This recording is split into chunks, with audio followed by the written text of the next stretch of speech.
Good evening. We are here tonight to discuss one of the most profound and persistent questions of our time.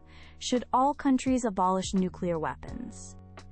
This is a topic that touches the very core of our ideas about security, power, and survival. It presents a stark paradox: the promise of ultimate security through deterrence, set against the terrifying possibility of ultimate destruction. To help us navigate this complex issue, we have two distinguished experts with us. Arguing for the complete abolition of nuclear weapons is Dr. Kenji Tanaka, a renowned scholar in international relations with a focus on humanitarian law. And arguing that nuclear weapons are a necessary, if difficult, component of global stability is Dr. Ayla Rostova, a leading geopolitical strategist and an expert on security studies. We will begin with opening statements, followed by a period of rebuttal, and conclude with closing remarks.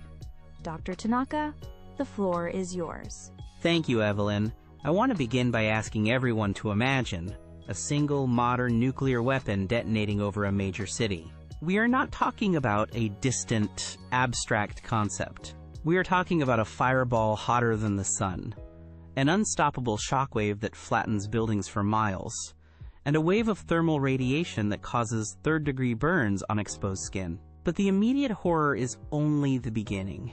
The aftermath is a vision of hell, radioactive fallout poisoning the land, the water, and the air for generations. Medical systems would collapse entirely. There would be no help, no rescue, only suffering on an unimaginable scale. This is the reality that we are sanctioning with the continued existence of these weapons. Some will say these weapons are in safe hands, but this is a dangerous myth. No system designed and operated by human beings is perfect.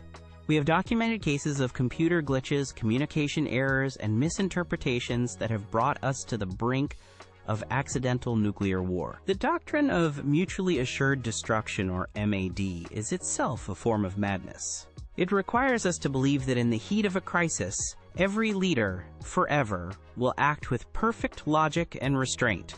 This is a gamble with the fate of our species, and the odds grow worse every day, as more nations develop these capabilities and as global tensions rise.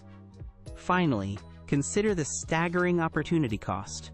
The world spends hundreds of billions of dollars each year to maintain and modernize these arsenals of death. Imagine if those resources were redirected. We could fund global vaccination programs, make significant strides against climate change, or provide clean water and education for every child on the planet. We are choosing to invest in our capacity for annihilation instead of our potential for creation and progress.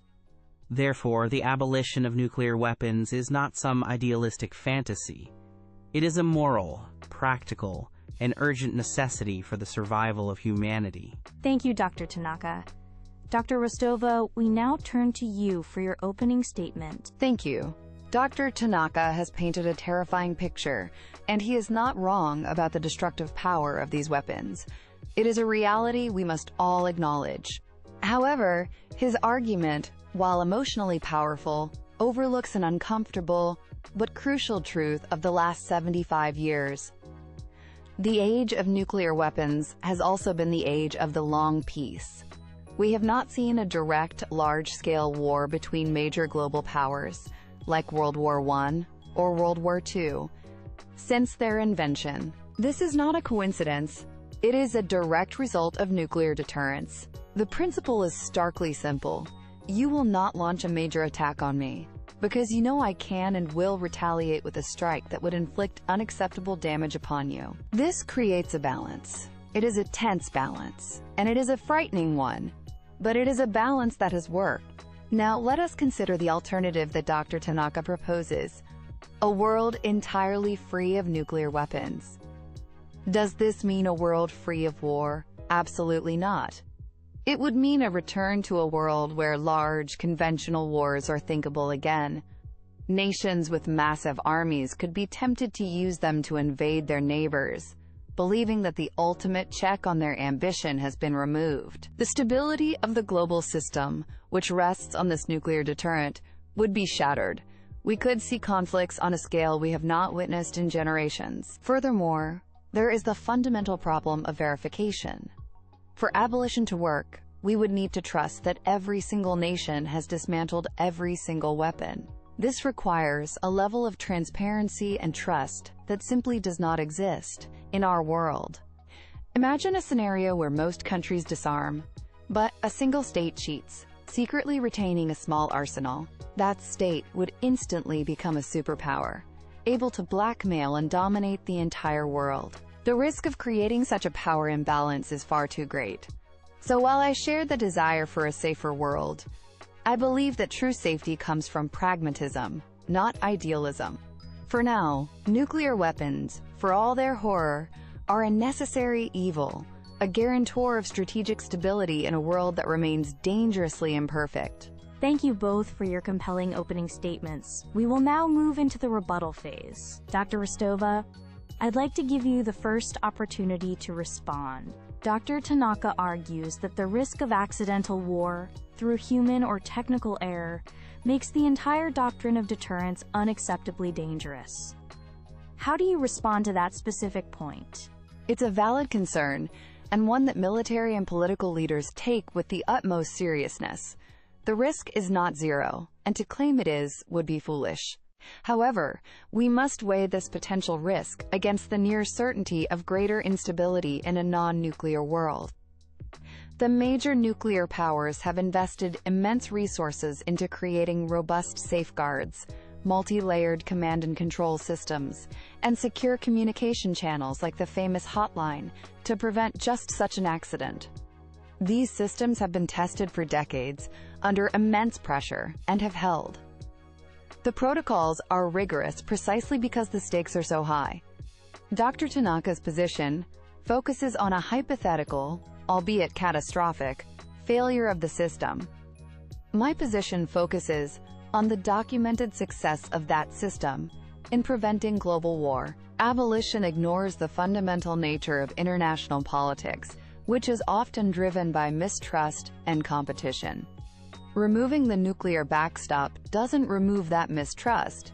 It simply makes it more likely to spill over into a massive conventional conflict. Dr. Tanaka, your response to Dr. Rostova, particularly her assertion that nuclear weapons have been the primary reason for the long peace.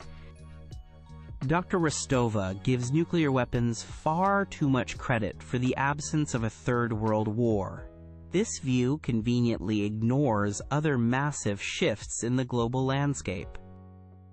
The rise of global economic interdependence, the work of international institutions, and the collective memory of the horrors of the last World War have all played enormous roles in maintaining peace between major powers. Furthermore, to call this a long peace is to ignore the countless proxy wars fought across the globe, from Vietnam to Afghanistan, which were fueled by the nuclear-armed superpowers. These conflicts killed millions of people. The quote, peace Dr. Rostova describes was not peace for them. It was a peace of terror, a stability held hostage by the threat of global annihilation. To say that the system has worked so far is no guarantee of its future success.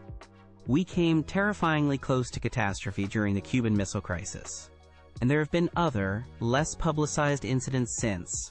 Relying on fear as a permanent strategy for humanity is not just unsustainable, it is a moral failure. We have reached the point for closing statements. Each of you will have a final opportunity to summarize your position. Dr. Rostova, please begin. I will be brief. We do not live in the world we wish we had. We live in the world we have. In this real world, aggressive states exist, and fundamental conflicts of interest persist. To pursue universal disarmament in such a world is a dangerous fantasy. It is an act of faith that is not supported by evidence or by the nature of international relations. Until we can solve the root causes of war itself, nuclear deterrence, with all its profound flaws and terrifying risks, remains our most effective, if regrettable, shield against a global conventional catastrophe. It is the grim foundation of our current stability. Thank you, Dr. Tanaka. Your closing statement?